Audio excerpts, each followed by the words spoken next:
ആരുടേതുമല്ല എന്ന് പറയാനാണ് ഞാൻ ഈ വീഡിയോയിൽ വന്നത്. നാം വിചാരിക്കുന്നത് പലതും എൻ്റേതാണ്, അതല്ലെങ്കിൽ അവൻ്റേതാണ് എന്നാണ്. ഈ ഭൂമിയിൽ കാണുന്ന ഏതൊരു വസ്തുവും ആർക്കെങ്കിലും അവകാശവാദം ഉന്നയിക്കാനുള്ളതാണ്. അങ്ങനെയാണ് നാം മനുഷ്യർ ശീലിച്ചത്. പക്ഷേ സ്വതന്ത്രമായും സത്യമായും നാം ചിന്തിച്ചാൽ ഇവിടെയുള്ളതൊന്നും ആരുടേതുമല്ല എന്ന് നമുക്ക് മനസ്സിലാവും. സ്വന്തം ശരീരം പോലും, നമ്മുടെ ശരീരത്തിൻ്റെ ഒരു അംശത്തിൻ്റെ നിയന്ത്രണം പോലും നമുക്ക് നൽകപ്പെടുന്നില്ല.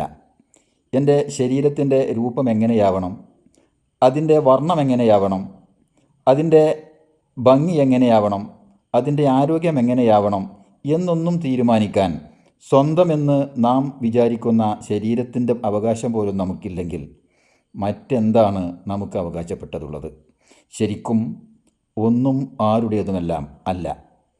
എല്ലാവരും എൻ്റേതാണെന്ന് വിചാരിച്ചതെല്ലാം ഇവിടെ അവശേഷിപ്പിച്ച് അയാൾ യാത്ര പോകുന്നു.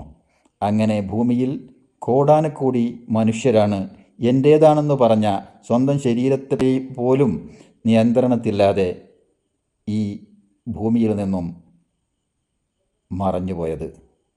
ഒന്നും ആരുടേതുമല്ല, സ്വന്തം ശരീരം പോലും. ഈ നിരീക്ഷണത്തോട് നിങ്ങൾ യോജിക്കുന്നുവെങ്കിൽ കമൻറ്റും ഫോളോവും ചെയ്യുക.